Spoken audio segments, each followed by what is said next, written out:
Welcome to the Deep Dive. Our mission today, we're taking your stack of source material and really unlocking the secrets of, well, one of Southeast Asia's most captivating places. Spiritual, yes, but also wonderfully chill. Luang Prabang, Laos. You shared sources describing it as a gorgeous heritage city, and honestly, just the pictures. Yeah, they make you want to book a flight. But we want to go deeper, right? Beyond just the scenery. We're figuring out how this city manages to keep its profound ancient culture and that slow pace of life going, while also thriving and sometimes, struggling as this major travel destination. Yeah, and what's really fascinating, I think, is that Luang Prabang's beauty isn't accidental. It's got this highly protected status as a UNESCO World Heritage Center. Right. And that recognition is very specific. It's for its unique urban landscape, this carefully preserved tapestry where traditional Lao architecture, often wood, exists right alongside and in harmony with the French colonial influence from the 19th and 20th centuries, the more substantial stone buildings. It's that blend structurally that makes it so visually unique. That structural mix, it really does sound like an architectural tightrope walk. Yeah. You've got these ancient, almost delicate Lao buildings next to that sturdy French colonial style. Wow, the pressure to keep that balance must be huge. Okay, so let's unpack this. We're dividing our deep dive into three main areas. First, the city's ancient traditions and sacred spots. Then, the breathtaking natural excursions nearby. And finally, something you just can't miss. The street food culture that really defines daily life there. So when you talk about that preserved architecture, you pretty much have to start with the gold standard, Wat Xieng Thong. It's widely seen as the epitome of classic Lao temple design. And its history is just amazing. Built around 1561, apparently. And it was a royally sponsored temple used for coronations right up until the monarchy ended in 1975. But what's even more incredible, our sources point out it actually survived, famously the violent Han invasion back in 1887. Exactly. And that survival, well, it tells you something about its sacred status, doesn't it? While lots of buildings around it were burned or damaged, this temple, which was where they kept the royal funerary urns, it was spared. When you visit, you really need to look for the detail, the intricate stuff. Like what specifically? Like the stunning glass mosaic work on the buildings, especially that famous flame of the forest tree. It's depicted as the tree of life. Wow. And where would we find that? Is it obvious? It's inside the main sanctuary, the Sim. That mosaic's on the back wall. And then inside, you've got this gold stencil art covering the walls, showing stories of King Chant V. It just demonstrates the incredible level of artistry that's been preserved, partly thanks to that UNESCO mandate. Okay, so from this historical sort of low-lying architecture, we naturally look up to the city's highest point, Mount Facing. That sacred hill, 100 meters high, right in the center. Our sources say you need to climb, about 300 stairs for that legendary view? Yeah, roughly 300 steps. And it's really where the city meets nature. You get this amazing vantage point over the confluence where the big Mekong River and the Nam Khan River meet. Timing is really key if you're planning a visit. How so? Well, go at sunrise if you want peace and quiet, more solitude. But if you're after that epic golden hour photo for Instagram or whatever, aim to get there maybe an hour before sunset.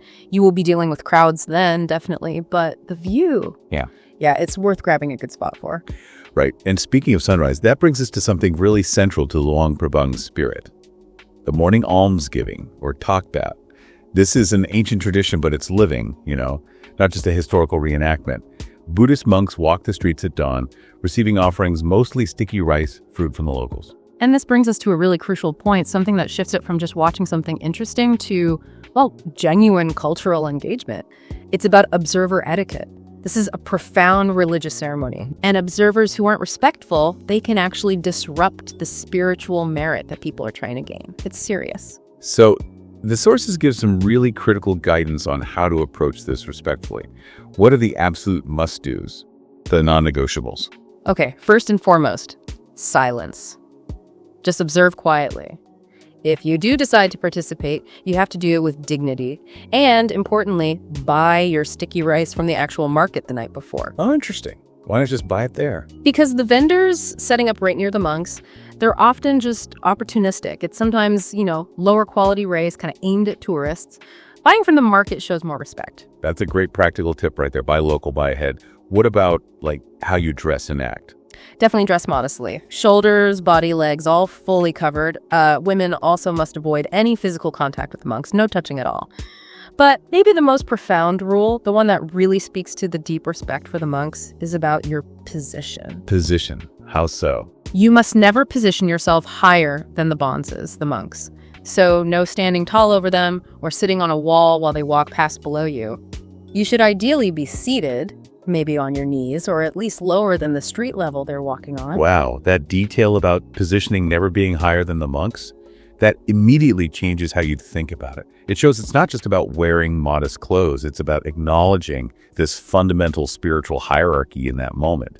It really shifts the focus from just taking a picture to actually understanding a way of life. Yeah, and that spirit of respectful immersion, it kind of carries over when you head out of the city to its most popular day trip.